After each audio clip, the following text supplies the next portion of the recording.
Hello everyone and welcome to Sinful Gaming. I hope you're all doing well, I hope you're all staying safe, and most of all, I hope you're all fighting that war against the grey.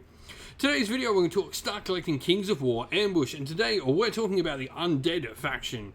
Now in this video we're going to go through the Undead army box and take a look at all the models inside that box and how we can use them to start a Kings of War Ambush army. We'll talk a little bit about all the units, how we can build those models in the box set, and what they do on the tabletop a little bit, before looking at some other unit options we can use to bring in after this initial purchase to expand upon our force.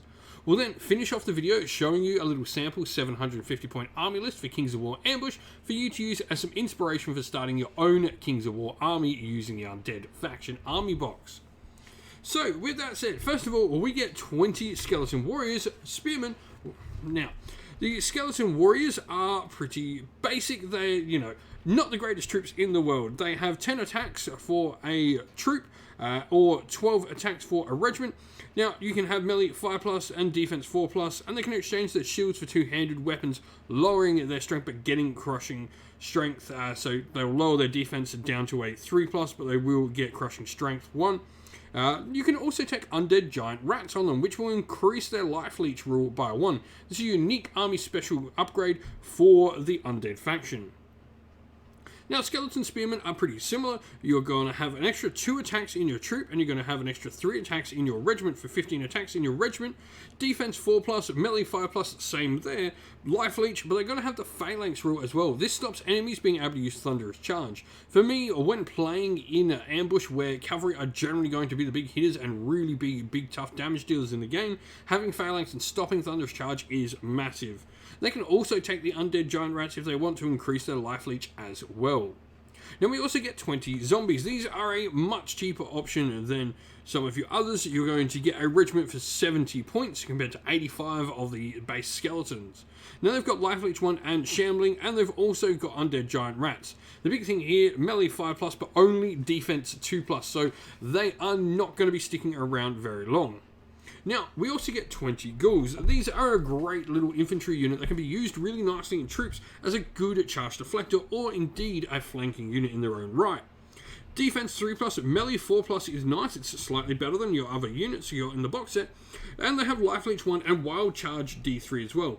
12 attacks for a troop, 15 for a regiment, same as the Skeleton Spearmen. Now we get 2 Balefire Catapults in with crew. The only downside with this is in the ambush style of the game, you will only be able to use one of these 2 catapults in the box set, though when you're playing full-size Kings of War games, you will be able to use both, so you've got one for later. Now the Balefire Catapult itself is a war engine.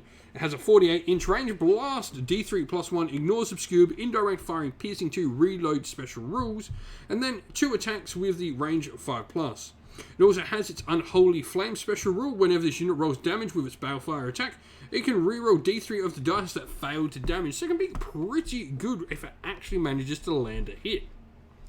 Now, lastly, we have a Necromancer. This is a level 1 spellcaster, has the Surge 6 spell on base, and can take an aura for Vicious Melee, zombies only, around for 20 points, which can be pretty cool to upgrade those zombies and make them a pretty good little glass cannon.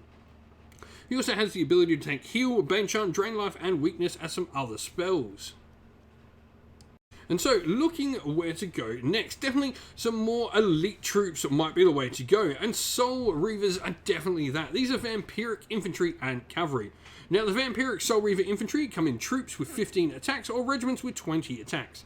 Melee 3+, defense 5+, they're definitely, elite, very elite compared to your other troops. Crushing Strength 2 and Life Leech 2 as well are really solid rules to have on them.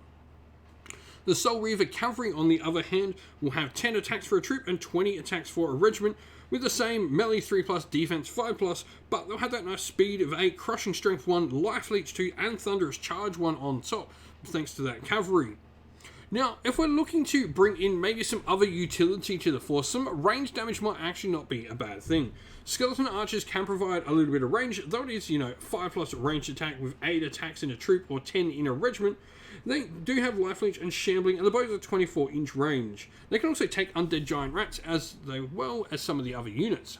Now, the thing I like about the Skeleton Archers is, yes, you've got the little glass cannons that can act as their own flanking with the ghouls, but Skeleton Archers can also do that nice flank protection for your units, but provide a little bit of covering fire and potentially pick off enemy flankers as well, or at least damage them before they come in and do too much damage to your own units. They're definitely something I would use in tandem with ghouls. I wouldn't pick ghouls or skeleton archers one over the other. I think they work really nice in tandem. Lastly, werewolves. These are a monstrous infantry unit, something that can hit nice and hard, crushing strength 1, life leech 1, and nimble is really nice on them. The nimble makes them super maneuverable, and just something on top that they have a little bit different to the Soul Reaver Cavalry. 9 attacks, melee 3+, defense 5+, they're pretty much on par with those Soul Reaver Cavalry. They're just going to provide you with different sort of outlooks and different sort of ways you have to play the game.